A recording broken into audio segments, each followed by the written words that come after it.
El discurso de Alejandra Rodenas en la histórica sesión en la que Diputados le dio media sanción a la legalización del aborto fue uno de los más destacados. Lo construyó en base a lo que presentó como un caso real, en el que tuvo intervención como jueza. Señor presidente, le voy a pedir autorización para leer un resumen de lo que fuera un caso, uno de los tantos, que tramitara por ante el juzgado de la que fui titular durante casi 18 años en la ciudad de Rosario, provincia de Santa Fe. El anuncio y el permiso para referir a un hecho real fue apenas el principio. Al final, fue impactante.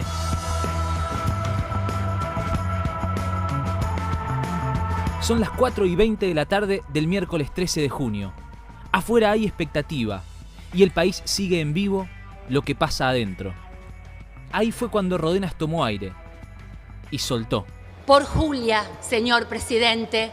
Con la voz quebrada y un relato en el que tuvo que apretar sus labios para evitar las lágrimas, remató. Y por todas las Julias que me tocó vivir siendo jueza y por todas las Julias de la República Argentina. Muchas gracias. Su testimonio fue conmovedor y atrapante. Inclusive mantuvo el suspenso. Al desenlace, que fue la muerte de Julia, lo demoró mientras hizo hincapié en la sangre y clandestinidad con la que unió su exposición. Son las 5 de la mañana del año 2010. Del otro lado del celular, una voz distante me informa que en el centro de salud de una localidad vecina a Rosario, pero que pertenece a nuestra competencia territorial, ha ingresado una femenina de 16 años en una ambulancia del CIES, acompañada por su madre, con un cuadro convulsivo que no le permite hablar y una fuerte hemorragia que hace suponer que ha sido objeto de una práctica compatible con un aborto. La acompaña su madre, femenina, que dice desconocer qué le pasa a su hija, que hace una semana que está con fiebre, que ha sido medicada con un antifebril, que en el día de la fecha la fiebre aumentó considerablemente y que la encontró desvanecida en el baño sobre una gran mancha de sangre, que el médico de guardia sugiere que sea derivada inmediatamente a un centro de alta complejidad. En su intervención, la diputada no se ahorró nada. Inclusive, ahondó en lo que describió como su diálogo con el policía que la llamó para informarle y pedirle instrucciones sobre lo que estaba pasando aquella madrugada. ¿A qué hora le mando a pedir las órdenes de allanamiento? Usted vio, doctora, si vamos a la casa tempranito, mientras ellas están en el hospital, por ahí encontramos alguna prueba. No haga nada, oficial, le digo. Me llama apenas sepa cómo evoluciona. Y algo importante, oficial. ¿Cómo se llama la joven? Julia. 3 horas después, el oficial llamó. Julia había muerto. Ingresó muerta al hospital. La madre no para de llorar, no quiere declarar. La vecina tiene miedo. Uno de los hermanitos vio más sangre en la habitación y el padre está en camino de regreso. La joven muerta se llamaba Julia y tenía 16 años. Sangre, muerte y clandestinidad. Pero Rodenas no se quedó ahí y habló también del dolor de los familiares de la víctima. Y brindaron uno de esos testimonios que nunca voy a olvidar. La madre de Julia llora, se avergüenza.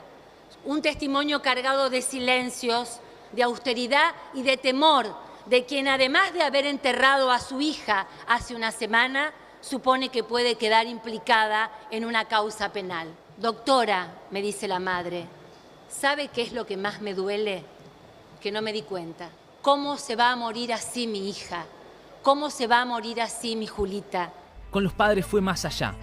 Dijo no haber imaginado que aquellos testimonios iban a ser su argumento años después para exponer sobre el tema a todo el país. En aquel tiempo no imaginé que iban a ser el sostén de mi intento de echar luz sobre los velos que se han tendido para que una ley no solo despenalice las conductas que anteriormente yo describiera en ese texto, sino que acompañe un proceso de legalización que destierre definitivamente estos escenarios de extremo dolor. La repercusión por su intervención fue inmediata. En las redes sociales, seguidores e influencers dijeron haber llorado, por lo que entendieron como un caso real. Más tarde, los medios de Rosario se hicieron eco y le dedicaron un lugar especial a la diputada nacional. Nadie dudó en reflejar lo que fue escalofriante. De la chiquita o de la joven que murió y que casi queda imputada la madre. La diputada Rodenas leyó el caso de una chica de 16 años. Usted como jueza le llegó un caso de una chica que murió prácticamente en sus brazos, ¿no? Bueno, como ex jueza penal de la ciudad de Rosario, sí, tuvimos muchos casos, uno de los cuales, el de Julia, fue un caso muy emblemático y muy conmovedor. Y eso planteó la idea de reconstruir aquel caso, el de Julia, pero al menos hasta hoy fue imposible. No surge una muerte por aborto clandestino a nombre de esa víctima en 2010, ni en el sistema de consultas del Poder Judicial, ni en los registros del OJO, la Central de Información Criminal Operativa del Ministerio de Seguridad de Santa Fe, que lo ratificó de manera oficial. Tampoco en casos de 2009 o 2011. Pero quizás Rodenas tenga, por su experiencia, la legitimidad para hablar de una investigación por aborto clandestino, porque esos sistemas sí arrojan 2 casos en los que intervino en ese periodo, aunque ninguno tiene las características ni los detalles que dio, inclusive con la representación de diálogos con un policía y los padres. Y como quizás haya resguardado la identidad real, vale repasar lo que en esa fecha sí surge de los registros. Uno es el de María Raquel Díaz, una chica de 21 años de La Carlota, Córdoba, que murió en un departamento del Fonavi de Grandoli y Gutiérrez en una práctica abortiva. Con conocimiento del juzgado interviniente, que es el juzgado de instrucción número 2, se procede al ingreso del domicilio, donde, bueno, efectivamente dentro de un baúl se encuentra una persona de sexo femenino, la cual ya se hallaba sin vida. Pero nada coincide con las referencias que hizo ella en el Congreso, ni la edad de la víctima, ni el lugar, tampoco el hospital al que ingresó ni los acompañantes, mucho menos lo fino. No había casa propia por allanar ni amigas en el barrio, tal se desprende del supuesto diálogo con el policía. Tampoco el final de la causa, porque después del discurso, en una radio, Rodenas dijo que nunca se pudo establecer quién era la persona que le había practicado un aborto y que murió delante de la madre. La mujer en este momento permanece detenida, se le ha imputado obviamente el aborto realizado con consentimiento de la víctima. En el caso de Díaz, falleció en el departamento y adelante de la misma enfermera que fue condenada a 3 años de prisión en suspenso por aborto practicado con consentimiento de la víctima, seguido de muerte.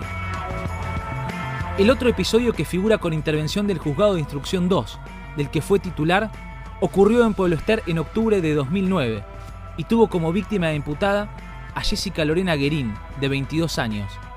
Rodenas varias veces hizo hincapié en la adolescencia, y aquí no concuerda la edad ni que Guerín haya ingresado a un centro de salud de afuera de Rosario. La llevaron al hospital provincial. Hubo una investigación de la que participó la Subcomisaría 15 y finalmente fue remitida al archivo el 16 de diciembre de 2011. Pero si los registros oficiales hubiesen omitido alguna clave, el caso de Julia tampoco es hallado entre otras fuentes consultadas. La actual diputada mencionó una investigación y declaraciones, pero varios funcionarios que en ese momento eran fiscales del Ministerio Público de Rosario no lo conocen. Dijo también que los padres declararon en el juzgado, pero por lo menos 3 ex empleados de su etapa como jueza negaron recordarlo, y hasta pusieron en duda la existencia. Rodenas también habló de autopsia, aunque los distintos forenses consultados en la morgue tienen presentes otros episodios, pero no alguno con esas características. Y parece un caso resonante, sin embargo, no está en los archivos de los diarios, como si otros, ni los ubican distintos periodistas de policiales consultados. Tampoco policías de experiencia de zonas como Villa Gobernador Gálvez y Granadero Baigorria. Por eso las dudas. Rodenas, en el recinto del Congreso de la Nación, habló de Julia y de un caso. Y si no existió como tal, ¿en qué se basó? ¿Fue una construcción literaria que asombró a legisladores, medios y a la opinión pública? De Julia no hay registros ni recuerdos, pero tampoco de un caso igual. Por Julia, señor presidente, y por todas las Julias que me tocó vivir siendo jueza, y por todas las Julias de la República Argentina. Muchas gracias.